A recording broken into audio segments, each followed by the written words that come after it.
오늘의 말씀은 민수기 3장과 4장 전체를 말씀드리겠습니다.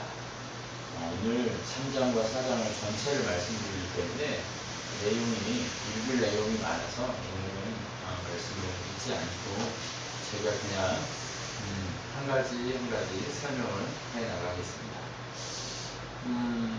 민수기 1장과 2장을 통해서 인구 조사 그리고 진의 배치에 대해서 우리가 더 먼저 살폈습니다. 여러분, 대표적으로 1장의 인구조사를 통해서 4개의 진을 만들어서 행군의 위치와 그 다음에 진의 위치까지 1장, 2장을 통해서 우리에게 민수기가 설명하고 있습니다.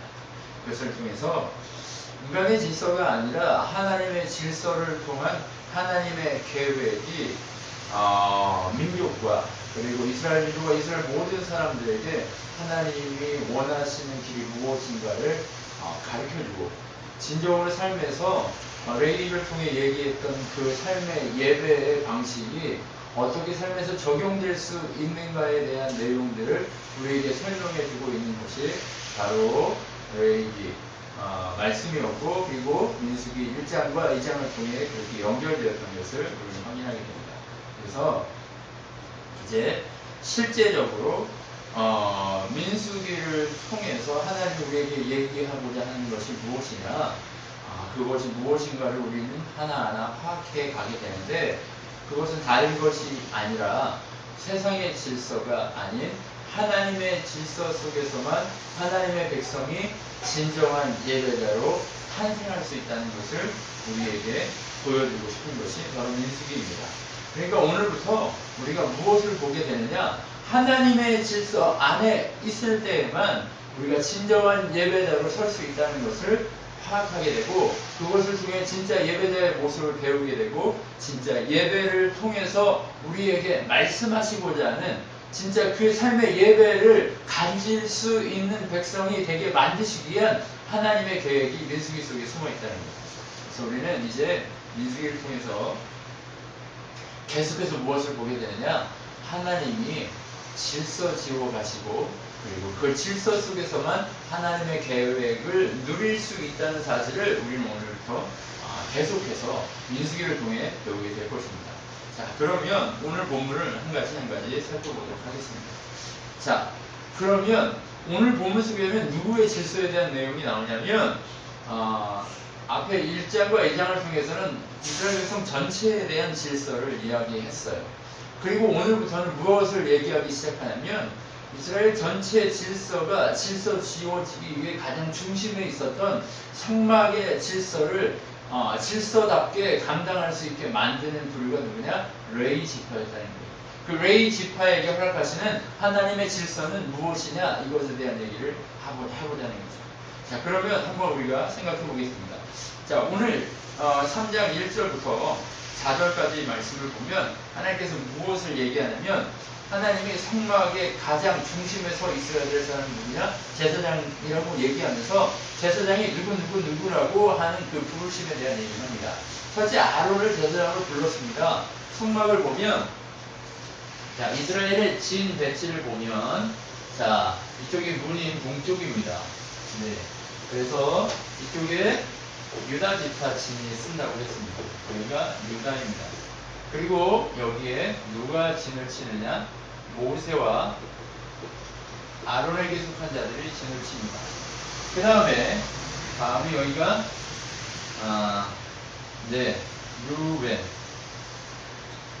루벤 진에 속한 유다 진이고, 루벤 진에 속한 자들이 진을 칩니다.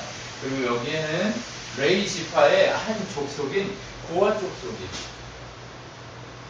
고앗 자손이 진을 치게 되겠습니다. 그 다음에 이쪽 서쪽에는 그러니까 요셉에게 속한 에브라임 지파, 그러니까 에브라임, 므낫세, 그 다음에 베냐민까지 속한 이 세 진이 진을 치게 되어 있습니다. 여기에는 게르손, 그러니까 레위 지파 중에 게르손 지파가 진을 치게 되어 있습니다.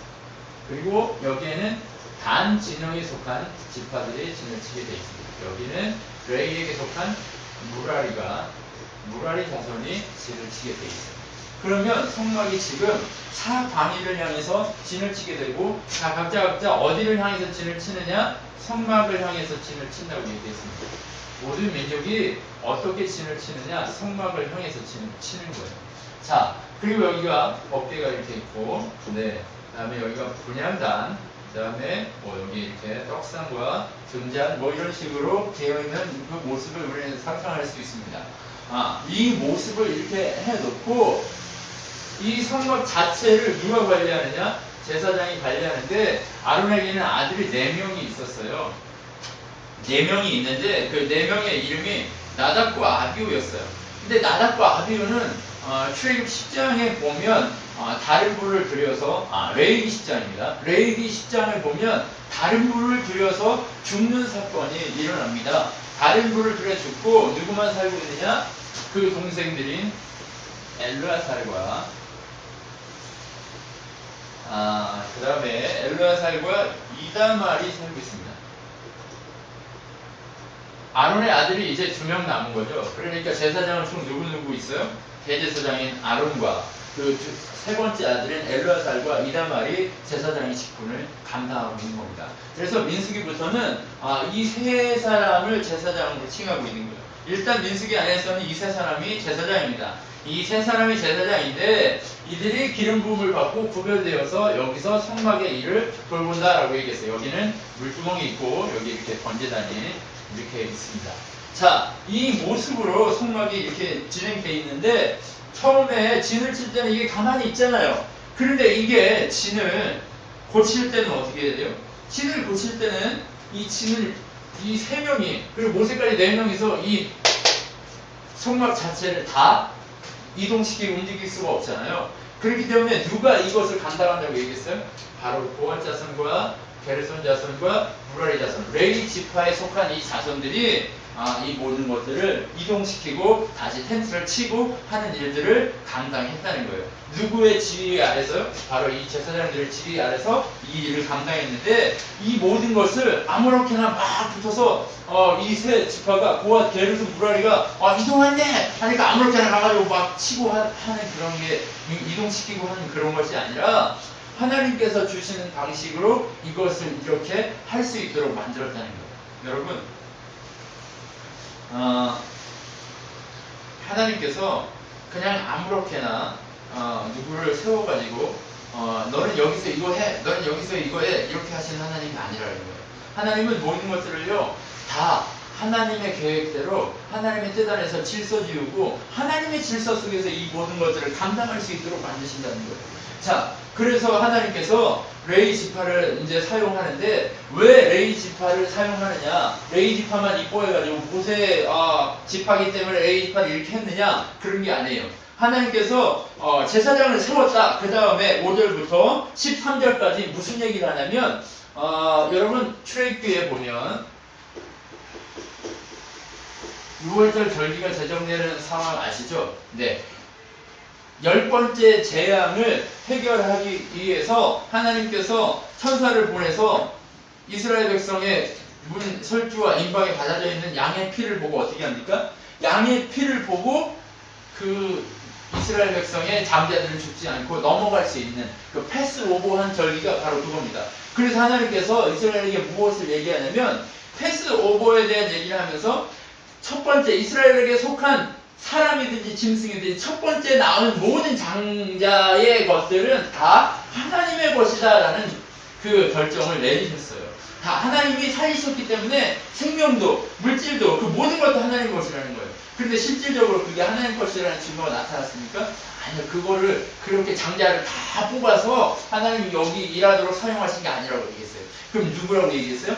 그들을 대신해서 레위 지파를 이스라엘의 장자로 하나님의 것으로 택했다라고 얘기하고 있는 본문이 바로 오늘 본문 속에 등장하고 있는 겁니다. 자, 그러면서 그것을 비교하면서 레위 지파를 인구조사를 시켜서 이 이스라엘 전체에 속해 있는 장자의 수와 비교를 하게 하고 그리고 그들을 하나님이 받으셨다라고 하는 증거를 이렇게 보여주기 시작합니다. 그러면서 이제 간단하게 3장에서는 레위 지파의 단순한 사역이 무엇인가를 우리에게 하나하나 보여주기 시작합니다. 자, 그러면서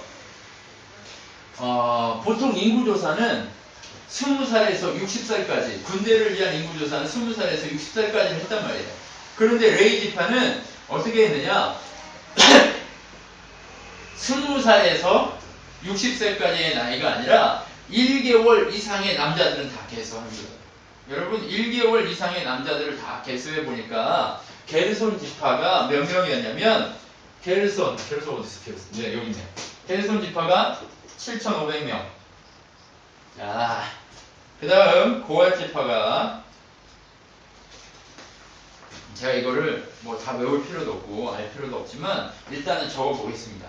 자, 고앗 지파가 몇 명이냐면 8,600명. 그래도 꽤 되네요. 8,600명.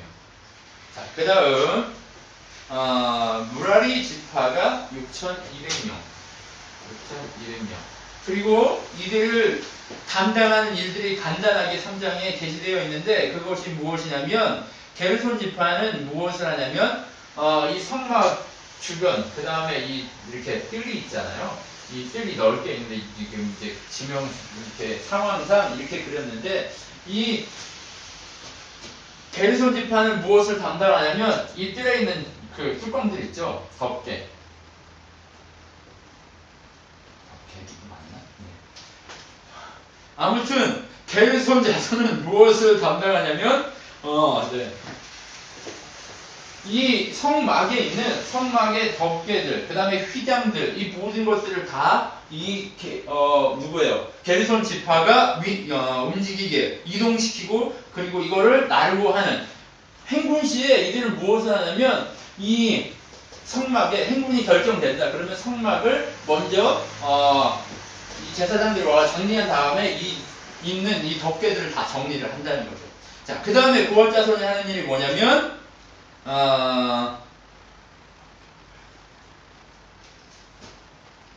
고앗 자손은 무엇을 하냐면 성막 안에 있는 모든 물품들, 네, 물품들을 정리를 하는 겁니다. 자, 이거는 1개월 이상의 숫자예요. 1개월 이상. 여러분 그거 기억하셔야 돼요. 자, 이 8,600명과 7,500명, 6,200명은 자 1개월 이상의 숫자를 얘기합니다. 자, 그 다음 무라리 자손은 무엇을 담당하냐면 무라리 자손은 여기 기둥들, 기둥 널판 이것을 담당하는 거예요. 자, 기둥과 널판을 담당하도록 하는 겁니다. 그리고 제사장들은 뭐예요? 항상 이 입구에 진을 치고 여기가 집이에요. 입구 바로 앞이 여기 이제 마당이 있잖아요. 성막 마당 뜰이 있고 그 밖에 바로 아론과 모세가 살고 있는 제사장의 집이 있는 거예요. 그래서 바로 옆에서 왔다 갔다 하면서 항상 제사 지내고 하는 그 작업을 했다는 거죠. 그렇게 작업하도록 항상 중앙에 이렇게 머물러 있었습니다. 그래서 레이인을 1개월 이상 된 그 총 숫자가 몇 명이냐? 1개월 이상. 1개월 이상 총 인원이 22,000명. 22,000명. 네. 총 1개월 이상 개수한 자가 22,000명이에요. 자, 그런데 아까 처음에 말씀드렸죠? 레이인들은 누구 대신에 주신 거라고요? 자, 네, 이스라엘에 속한 모든 12지파의 장자들을 대신해서 주신 거란 말이에요. 자, 장자들을 대신해서 택한 거기 때문에 장자들을 또 하나님이 세봐야 돼요. 왜요? 정확하게 세야죠. 장자들의 숫자를 세니까 몇 명이 나오냐면 22,273명.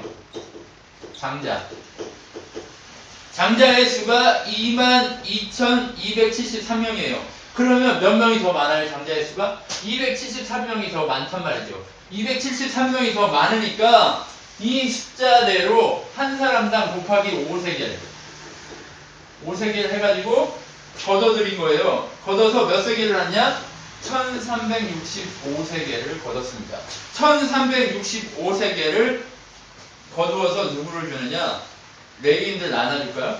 아니요. 레이인들은 그냥 이제 레이인들의 재산, 레이인들의 그 목숨, 그 다음에 레이인들의 모든 삶의 방식 이런 것들 다 누구 거냐? 레이 거는 하나님 거예요. 왜요? 하나님이 레이와 레이의 그 짐승들과 그 모든 것들을 장자들 짐승과 그것으로 택해서 갖겠다 이렇게 선언을 하신 거예요. 그래서 레위 자손이 가지고 있는 양이나 염소나 이 모든 것도 다 누구 거예요? 하나님 거란 말이에요. 하나님 걸로 했어요. 그래서 이거를 다 하나님 거기 때문에 365세기를 누구한테 줘요?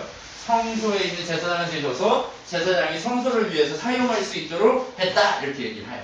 자, 기본적으로 3장이 얘기하고 있는 모습이 바로 이 모습입니다. 기본적으로 3장에서 무엇을 얘기해요? 진을 칠 때 여기에 동쪽 회막 입구에 유다와 이 회막 문 사이에 누구를 두느냐? 제사장들을 살게 하고 그 다음에 고앗, 게르손, 무라리가 이렇게 루벤과 에브라임 반지파를 통해서 이렇게 살도록 만들어 놨다는 거죠. 그리고 나서 자, 고개무 이렇게 친년 할 때 이렇게 친년 시험 보기 전에 이렇게 외웠어요. 고개무 이렇게. 아무튼 그건 그렇고요. 그게 중요한 게 아니라 이제 4장에는 구체적으로 그러면 어떻게 이 레위 지파가 처음에 진을 딱 잡고 있을 때는 모르지만 행군 시에 어떻게 이들이 물품을 정리하고 하는지를 우리한테 이제 말씀이 설명하기 시작하는 거예요. 여러분 어떻게 해야 가장 안전할 수 있을까요? 잘못하면 뭐예요? 제사장들이 여기서 일을 하는데 제사장 말고 이 다른 사람이 여기 들어가서 뭔가를 하고 여기 성소에 들어가서 보기만 해도 죽인다. 들어가거나 이렇게 하기만 하면 죽인다라는 법이 있는데 아무리 하나님 거라고 레인이라고 해서 여기 들어갈 수 있어요? 없어요? 네, 성소에 아무도 못 들어간단 말이에요. 아무도 못 들어가기 때문에 하나님께서 무엇을 결정하는 거예요? 이동할 때에 제사장들이 먼저 들어가서 이것들을 정리한 다음에 다 정리하고 싼 다음에 그때서야 누가 와서 이걸 물품 각자 아까 그 담당한 물품들이 있었잖아요. 기본적인 것들. 자, 그것을 감당할 수 있다. 이것을 얘기해 주는 게 바로 4장입니다. 그래서 3장과 4장이 떨어져 있지만 이것을 같이 붙여서 확인해서 살펴보는 게 쉽고 그리고 그 의미를 파악하기 쉬워서 오늘 이렇게 전체적으로 하게 됩니다. 자, 보시면 레위기 4장 1절부터 보시면 무엇을 하라고 하냐면 여호와께서 모세와 아론에게 말씀하여 이르시되 레위 자손 중에 고앗 자손을 그들의 종족과 조상의 가문에 따라 집계할지니 30세 이상 50세까지 회막에서 일하기 위해 역사에 참여할 자들을 하래요. 아까 이 숫자는 무슨 숫자였어요? 1개월 이상 숫자였단 말이에요. 그런데 고앗 자손이 1개월 이상은 몇 명이었어요?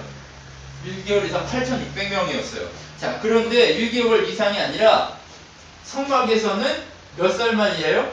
성막에서 일하는 나이는 30살에서부터 50살까지예요. 30세에서 50살까지밖에 일을 못해요. 많이 일을 하고 싶어서 일을 하는데요. 일을 다 못한단 말이에요. 자, 그러면 누구만 일할 수 있어요? 30세에서 50살까지를 뽑아서 일을 시키는데 또 문제가 있거나 뭐 다른 그게 있으면 또 가서 하지도 못해요. 결점이 있거나 그런 사람은 일도 못하는데 그런데 30세에서 50세까지 그 사람들을 찾으니까 몇 명이냐?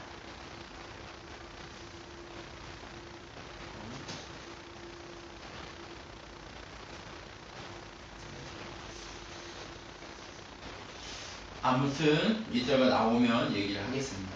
자, 30세에서 50세까지 들어가서 할 수 있는 사람들로만 챙겨서 일을 시키는데 어떻게 일을 시키냐?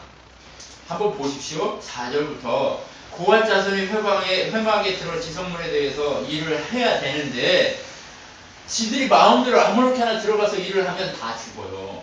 왜요? 이 성소와 지성소는 1년에 한 번 제사장밖에 못 들어가고 그 다음에 여기 성소에는 제사장밖에 못 들어가는 곳이에요. 그런데 다른 인간들이 들어가면 다 죽잖아요. 그러면 고앗 자손은 하나님의 일을 한다고 하면서 다 죽어버려요. 아무렇게나 들어가면 죽어버린다는 거죠. 그래서 제사장이 들어가서 가장 먼저 하는 일이 뭐냐면 여기 성소와 지성소를 맡고 있는 이 휘장을 고리를 딱딱딱 뜯어서 어떻게 하냐면 여기서 이렇게 덮개를 덮어요. 휘장으로 덮개를 덮는단 말이에요. 가장 먼저 하는 일이 뭐냐? 휘장으로 덮개를 덮는다 이 일을 합니다. 자, 그래서 무엇을 하냐면 휘장으로 그 증거계를 덮고 그 위에 페달 가죽을 덮어서 페달 가죽으로 이제 이걸 이동시키기 위해서 페달 가죽을 처음에 그 덮개 있죠. 이 성막의 덮개 마지막 덮개가 이 해달 가죽인데 그 해달 가죽을 조각조각 내서 이렇게 준비를 해놓는 거예요. 그 다음에 이 휘장으로 먼저 싸고 해달 가죽 놓고 그 다음에 무엇을 놓냐? 푸른색 보자기를 그 위에 놓는다라고 얘기를 합니다. 푸른색 보자기를 놓아서 그 위에다가 보자기를 덮고 난 다음에 무엇을 하는 거예요? 해달 가죽, 그 다음에 휘장 해달 가죽, 그 다음에 순청색, 그러니까 청색 보자기를 덮고 거기다가 채를 꽂아서 묶는 거예요. 이렇게. 보자기를 잘 묶어서 이걸 이동시킬 수 있게. 덮개를 누가 봤어요? 못 봤어요? 지금 제사장들도 안 보는 거예요. 왜요? 제사장들도 이 일을 뭐 어떻게 해야 돼요? 아무렇게나 합니까? 아니면 그냥 막 이렇게 대속죄일에 그 지성소에 들어갔을 때 어떻게 해요? 그냥 막 눈으로 보고 들어갔어요? 아니요. 안 들어가고 등 뒤로 해서 연기를 품어서 그 속죄소가 안 보이도록 다 한 다음에 그때서야 그렇게 피를 이렇게 뿌리고 그렇게 하는 거예요. 네. 그렇게 하기 때문에 여기 제사장들도 함부로 가서 거기 속죄소를 보면 죽어요. 그렇기 때문에 이 사람들이 아무렇게나 할 수 없어서 어떻게 해요? 네. 이 휘장을 먼저 덮고 해달가죽 덮고 그 다음에 푸른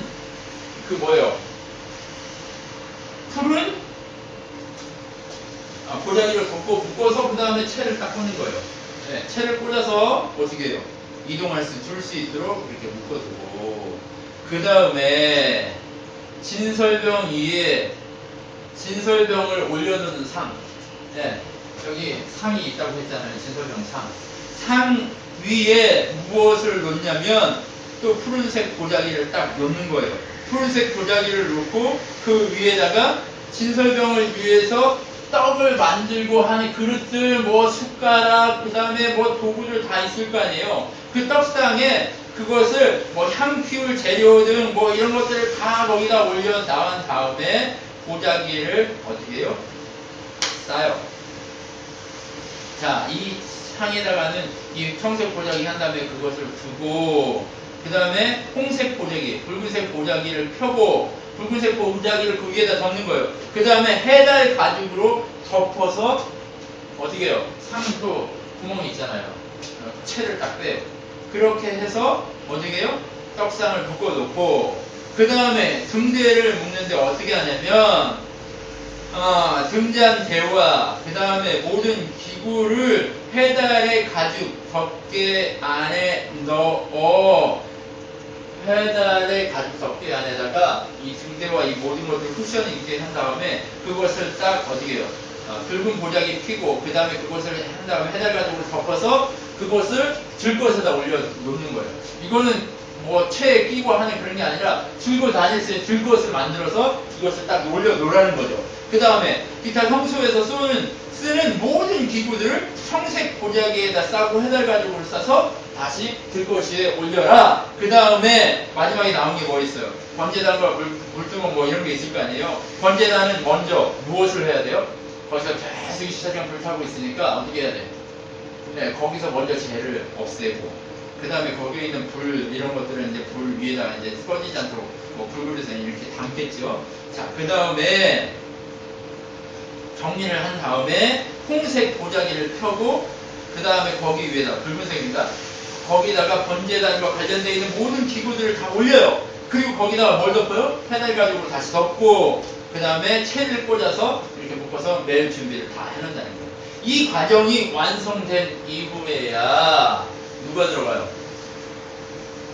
누가 성막에서 있는 물품들을 관리한다고 그랬어요? 네, 성막의 물품들을 관리할 수 있는 지파가 누구였어요? 고앗 자손이에요. 고앗 자손이 들어가서 이걸 다 매요. 이동시킬 준비를 딱 하고 내온단 말이에요. 그리고 나서 엘르아살이라고 아론의 아들이 있다고 했죠. 엘르아살이 성소에서 나온 불, 그 다음에 향품, 그 다음에 소재물, 그 다음에 이 모든 것들을 관리하면서 누구를요? 고앗 자손을 관리하는 거예요. 이 가장 위험한 자리에서 엘르아살과 고앗이 이 일들을 다 진행하는 거예요. 이 일이 진행이 다 마무리됨과 동시에 제사장들이 들어가서 다 이걸 한 다음에 속을 정리한 다음에 엘리야서 혼자 들어가서 하는 게 아니라 제사장이랑 모세랑 뭐 이다말 이걸 다 정리한 다음에 그 다음에 나와서 엘리야살이 이 모든 걸 관리하는 순간 그 다음에 이다말에게 속해 이다말이라는 제사장과 다른 제사장들이 뭘 해서 그 다음에 이 게르손과 무라리 지파를 통해서 이 외부에 있는 형제들을 정리하는 일을 한다는 거죠. 자 보세요. 게르손 자손은 뭐 하냐면 3장에서 언급했듯이 30세 50세 이상의 남자들이 들어가서 뭐예요? 이 덮개 여기 덮개 있다고 했죠? 이 성막이 만들어지면 그것을 하나 둘 셋 이렇게 덮개 이렇게 덮었어요. 그 덮개들을 다 말아가지고 가지고 다니기 편하도록 만들고 그 다음에 휘장에 뜰에 있는 이 천들 이런 것들 다 뜰에 있는 천들 다 이렇게 해놓고 그게 정리를 한단 말이에요. 게르손 자손이 이 일을 담당해요. 성막의 덮개를 움직이고 자 그 다음에 누가 무엇을 하냐 무라리가 남았죠. 무라리 자손이 무엇을 해요? 여기 다 세운 뭐 뼈대들 있잖아요. 기둥들 그 다음에 이 기둥들 연결해 놓은 널판지들 막 이런 거 있어요. 널판 만들어 놓은 널판 그것들 그 다음에 여기 박아 놓은 뭐 받침 그 다음에 그 받침 움직이지 않도록 말뚝 박은 거 이 모든 것들을 다 뽑아서 하나도 빠짐없이 움직여 갈 수 있도록 정리를 해야 되는 거예요. 그런데 이 무라리와 이 게르손과 무라리 자손이 하는 이 외부의 이것들은 누가 관리하냐? 바로 제사장 이다말이 관리하는 거예요. 자, 아론의 아들들이 이것들을 관리해서 감독하고 감독하에 레위 자손들이 이 일을 할 수 있게끔 했다는 거죠. 아무나 아무렇게나 한 게 아니라 그렇게 했다는 거예요. 자, 그러면 아까는 그 1개월 이상 8,600명으로 제일 많았잖아요. 네, 고앗 자손이 제일 많았어요. 그런데 30세로 50세를 정리해 보니까 고앗 자손이 몇 명이냐? 2,750명. 많이 줄었죠? 근데 30세에서 50세까지 딱 줄이니까 30세에서 그렇게 하니까 이게 됐고 자, 그 다음에 게르손이 얼마냐? 2,630명. 게르손 2,630명. 자, 얼마 차이 안 나죠? 네, 여기 8,600, 7,500이었는데 2,630으로 이렇게 이제 50세, 30에서 50세 사이가 이 정도 됐다는 거예요. 그리고 아까 보니까 무라리 숫자가 제일 적었거든요. 6,200명이었는데 30세에서 50세를 뽑으니까 몇 명으로 나오냐면 3,200명이에요. 그래 보면 누가 힘이 제일 세요? 왜 30에서 50세 이상이 많은 이 무라리가 제일 가장 힘이 세고 그 일을 감당할 수 있으니까 이 널판이랑 이런 것들을 다 이 사람들이 감당을 하는 거예요. 무거운 것들. 네.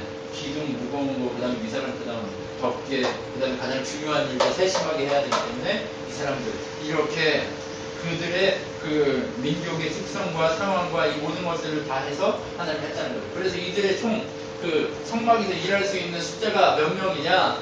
오늘 말씀을 보니까 34절부터 4장 34절부터 49절까지 내용을 보니까 몇 명이라고 나와 있냐면 8,580명. 다 더하면 되죠. 네, 성막에서 일할 수 있는 숫자가 8,580명이에요. 네, 성막에서 일할 수 있는 숫자가 8,580명 이렇게 정리가 됩니다. 자, 그러면 오늘 말씀을 다시 한번 정리를 해보면 하나님께서 이스라엘 백성에게 진과 행군의 방식들을 다 이렇게 지정하고 니들 마음대로 아무렇게나 하지 말고 하나님이 원하시는 대로 이렇게 지정해서 움직여라 하는 얘기들을 하셨어요. 그 다음에 레위 지파는 하나님이 장자들을 대신에 하나님 것으로 택했는데 이들을 통해서 무슨 일을 할 거냐? 제사장들을 돕는 일을 시키겠다 이런 내용을 얘기했습니다. 근데 제사장을 돕는 일이 뭐냐? 구체적으로 이 사람들이 구체적으로 바로 성막의 물품을 고앗 자손에게서 이걸 나르게 하고 행군할 때 이들이 나르게 하고 그 다음에 누구예요? 게르손 자손에게 이 덮개들을 다 정리해서 나르게 하고 그 다음에 무라리 자손에게 이것들을 정리해서 널판과 기둥과 이 모든 것들을 다 해서 나르게 만드는 일을 감당하도록 했다는 거예요. 자, 이 일들이 정말 생명을 거는 일이고 위험한 일이었지만 하나님께서 질서 지우고 제사장들과 이 모든 것들을 협력해서 이 모든 것들을 잘 감당할 수 있도록 하나님이 계획하시고 이들을 질서 지웠다는 거예요. 자, 오늘 본문을 통해서 계속해서 나오는 것을 무엇이냐면 레위 지파가 어떤 상징성을 띠고 있다는 것을 계속해서 강조하시면서 그 상징성이 누구 안에 있을 때만, 레위가 가지고 있는 상징성이 누구 안에 있을 때만, 누구의 질서 안에 있을 때만 능력이 되고 생명이 되고 그리고 이들의 사역이 되는가를 우리에게 말씀해 주시거든요. 누구 안에 있을 때만 이 일이 가능하다고 얘기하느냐, 하나님의 질서 속에 있을 때만 가능하다, 이것을 얘기합니다. 자, 그러면 레위 지파에게 허락하신 질서들을 통해서 우리에게 보여주는 상징성이 뭐냐, 그것을 우리가 오늘 마지막으로 결론적으로 정리하고 왜 이 레위 지파까지도 하나님께서 질서를 지우려고 하느냐, 그것을 살펴보겠습니다. 자, 우리가 오늘 앞에서 계속해서 얘기했지만 레위 지파는 이스라엘의 12지파의 분깃을 받는 그 분깃을 받지 못해요. 레위 지파는요, 하나님이 없으면 불쌍한 지파 중에 하나예요. 이 사람들은요, 하나님이 가나안 땅에 들어가도 성 몇 개 주지 도피성 6개밖에 안 주거든요. 다른 사람들은 막 땅 엄청나게 받을 때 이 레위 지파는 도피성 6개밖에 딱 없어요. 그 주변에 있는 땅하고. 근데 그거 외에는 받은 게 없어요. 누구가 레위 지파의 주인이고 누구가 레위 지파를 먹이시는 것을 얘기해 주는 거예요. 네, 맞아요. 예수 그리스도 그분의 아버지 되시는, 우리 아버지 되시는 하나님께서만 바로 레위 지파를 먹이고 레위 지파의 주인이 하나님이시라는 것을 보여주는 거죠. 레위 지파는 누가 분깃이라는 것을 명확하게 보여줘요. 네, 하나님만이 레위 지파의 분깃이라는 것을 보여줍니다. 그런데 레위 지파만 하나님만이 분깃이 되나요? 다른 사람이 이 땅에서 다 그냥 살기 때문에 다른 지파는 분깃이, 하나님이 분깃이 아니고 지들 땅이 분깃이고 이런 거예요. 그런 게 아니라는 거예요. 뭐예요? 레위 지파가 가지고 있는 상징성이에요. 레위 지파가 가지고 있는 상징성이 뭐예요? 전체 장자들이 레위 지파가 대신하고 있는 거예요. 그러면 장자들이 모든 것을 갖잖아요. 당시에는 장자들에게 모든 것이 속해 있잖아요. 그러면 장자가 다 하나님 것이라면, 레위가 하나님 것이라면 상징적으로 이스라엘 전체에도 하나님만이 분깃이라는 것을 상징적으로 보여주고 있다는 것을 우리는 알 수 있어요. 그러면 레위를 누가 책임져요? 하나님이 책임지잖아요. 그러면 레위를 책임지듯이 이스라엘 백성을 누가 책임진다는 걸 얘기하고 있는 거예요. 네, 맞아요. 하나님이 이스라엘 전체를 책임지시겠다는 것을 보여주는 상징성이 바로 이 레위 지파의 질서 속에서 있는 거예요. 그러면 이스라엘 전체가 이 성막을 향해서 일해야 되는데 그럴 수 없고 다 생활 속에서 그렇게 하나님을 예배하고 하도록 하기 위해서 상징적으로 너희들의 삶이 뭐예요? 레위 지파에게 장자가 속했으면 이스라엘 전체가 레위하고 똑같은 거잖아요. 네, 입고울이잖아요. 그러면 레위에게 속했고 장자에게 속한 그 모든 자들의 삶이 다 뭐라는 거예요? 성막을 예배하고 성막을 이동하고 성막을 하는 거예요. 그러면 뭐라는 거예요? 너희 이스라엘 전체의 삶은 누구의 삶이라는 거예요? 하나님 중심의 삶이라는 것을 보여주기 위한 계획이 바로 이 내용이라는 거예요. 그렇기 때문에 하나님은요, 오늘 이것을 통해서 상징적으로 우리에게 무엇을 보여주느냐? 하나님 나라가 온전히 우리에게 왔으면 하나님 나라가 온 자들은 하나님을 예배하는 인생으로 바뀌게 되어 있고, 하나님을 예배하는 인생이 된다면 하나님께서 원하시는 대로 그의 인생이 상징적으로 뭐 한다는 거예요? 하나님이 주인이고 하나님만이 우리의 전부이고 우리의 상속의 진짜 분깃은 이 땅의 그것이 아니라 하나님 나라가 우리의 상급이고 하나님 나라만이 우리의 모든 것을 우리가 기대해야 될 우리의 유일한 분깃이 된다, 이것을 설명해 줍니다. 그렇기 때문에 상징적으로 레위 지파는 하나님 나라가 우리의 분깃입니다를 설명해주는 도구라고 얘기할 수 있습니다. 자, 그 다음에 또 무엇을 우리가 볼 수 있습니까? 레위 지파는 이스라엘 전체를 위해서 대속물로 드려지는 뭐예요? 대속물과 같은 지파예요. 네. 대신해서 죽는 거예요. 여러분, 우리를 이 하나님 나라에 속하도록 대신해서 죽으신 분이 누구예요? 네, 예수 그리스도 그분이 우리를 대신해서 죽으신 거예요. 자, 그러면 누구를 예표하고 있어요? 레위 지파가 이 성전 중심으로 하나님을 섬기면서 그렇게 하나님의 분깃으로 하나님께 드려진 이 모습을 통해 무엇을 보여주느냐? 바로 예수 그리스도 그분이 오셔서 우리가 하나님 중심으로 살아갈 수 있는 그 분기시 정말 하나님밖에 없습니다라고 하나님 백성으로 만들어 주시기 위해서 오셔서 우리를 위해 십자가지고 죽어주신 예수 그리스도 그분의 사역과 그분의 모습을 우리에게 그렇게 예표적으로 보여주고 있는 지파가 바로 레위 지파라고 얘기합니다. 그렇기 때문에 이 지파의 모습을 이 질서들을 통해서 너희가 이렇게 정말 하나님에게 하나님 것을 드려야 하는데 대신해서 드려진 그 모습 속에서 예수 그리스도의 대속의 사역을 우리에게 보여주고 있다는 것을 우리는 확인하게 되나요? 자, 그 다음에 마지막으로 레위 지파의 이 사역을 통해서 하나님의 질서 안에 있을 때에만 보호된다는 사실을 우리에게 강조하고 있습니다. 여러분 보세요. 계속해서 무엇을 얘기하죠? 성막에 아무렇게나 들어갈 수 없다. 어떻게 해요? 하나님의 보호가 있고 하나님이 세우신 그 제사장이 레위가 예수 그리스도를 상징한다면 그보다 더 스몰적으로 정말 그 포커스 시켜서 누가 가장 예수를 상징해요? 네, 제사장의 사역과 제사장 그분들이 예수 그리스도 그분을 상징한다는 거예요. 그분의 보호와 그분의 그 은혜 속에 있을 때만 레위 지파도 어떻게 해요? 예수 그리스도의 그 모습을 상징적으로 보여줄 수 있다는 거예요. 여러분 신약에 와서는 누가 예수 그리스도를 예표해 주죠?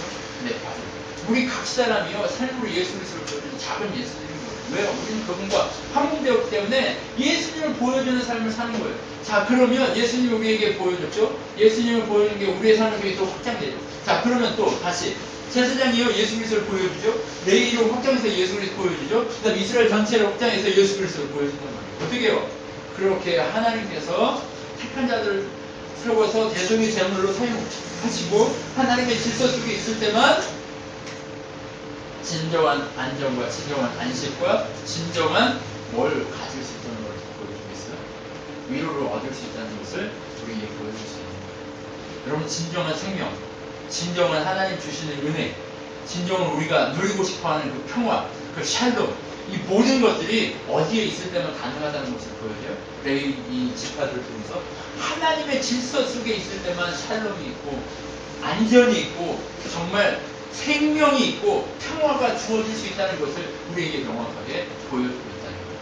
하나님은 오늘 우리에게 이것을 보여주고 싶어요. 하나님은 오늘 이것을 보여주고 싶은 거지 다른 것을 보여주고 싶은 게 아니에요. 여러분 그러면 하나님이 레위 지파를 3장과 이 민수기 3장 4장을 통해서 레위 지파에게 말씀하고자 하는 것이 무엇이에요? 내 질서 속에 있을 때만 안전과 그 다음에 평화를 누릴 수 있다는 것을 보여줍니다. 여러분 레위 지파를 누가 안전하게 지키고 누가 먹여요? 하나님만이 먹이고 하나님만이 채우시는 것을 본다는 거예요. 그러면 우리 이 시대를 살고 있는 우리 또한 누가 책임져야 안전할 수 있어요? 우리 또한 하나님께서 책임질 때 안전할 수 있다는 거예요. 우리 또한 하나님의 능력이 있을 때만 안전할 수 있다는 거예요.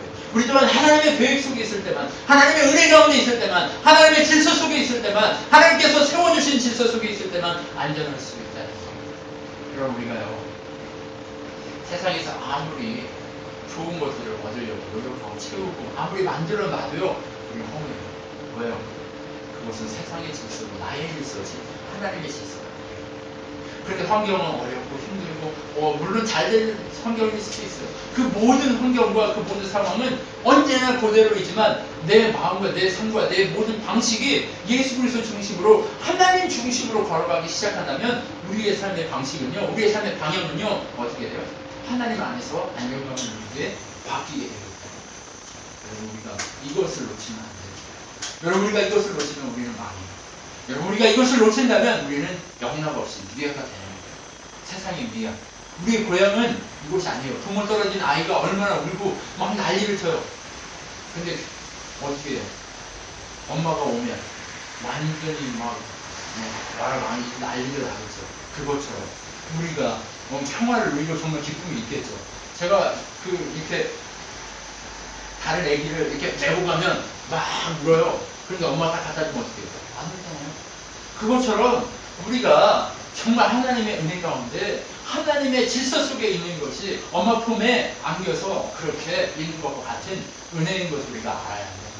우리가 그것을 놓치면요 우리는 망해요.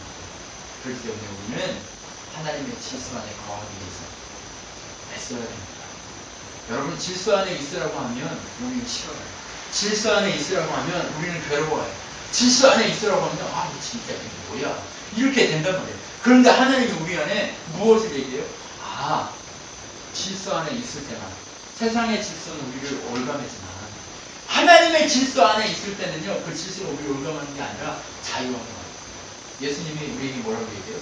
예루살렘아, 예루살렘아, 내가 너희를 날개 아래 모은 것이 모으려고 하는 것이 얼마나 많이 있느냐. 예수님의 질서 안으로 들어오라고 하는 거예요. 그런데 너희가 나를 싫어하고 용납하고 있게. 여러분, 우리는요, 이제 하나님의 성령의 것을 사람들이에요. 그렇기 때문에 우리가 무엇 해야 된다고요? 하나님의 질서 속에 서기 위해서 있어야 됩니다. 하나님의 질서가 아니면 우리는 망하게 되어 있습니다. 하나님의 질서와 하나님의 은혜가 아니면 우리는 망하게 되어 있어요. 그렇기 때문에 우리가 오늘 무엇 안에 있어야 된다고요? 하나님의 질서 속에 살기를 몸부림쳐야 됩니다. 내 질서가 아니라, 내 생각이 아니라 하나님의 질서 속에만 그렇게 서기를 소망해서 우리가 서야 한다는 겁니다. 우리가 이것을 놓치면 망하기 때문에 하나님 오늘 민수기를 통해서 우리에게 당신의 질서 속으로 들어오라 명령하고 계십니다. 오늘 레이키의 질서를 통해 우리의 생명이 보존받을 수 있다는 사실을 다시 한번 배우면서, 다시 한번 느끼면서 우리의 삶이, 우리의 모든 삶의 순간순간이 하나님의 질서 안에 거하는, 그렇게 질서 정연한 하나님의 은혜 가운데 사는 삶이 되는 것을 기도하겠습니다. 하나님 감사합니다. 하나님은 오늘도 우리에게 능력이 하나님의 신이 되었습니다. 우리의 모든 인생이 하나님의 질서 가운데, 하나님의 은혜 가운데 세워지기를 소망하신 하나님의 마음이 있는 줄 믿습니다. 하나님 우리를 불쌍히 여겨주시고 하나님 우리를 채워주셔서 끝까지 하나님을 바라보고 달려갈 수 있는 귀한 자들이 되도록 주여 인도하여 주시옵소서. 감사합니다. 예수님의 이름으로 기도했습니다. 아멘.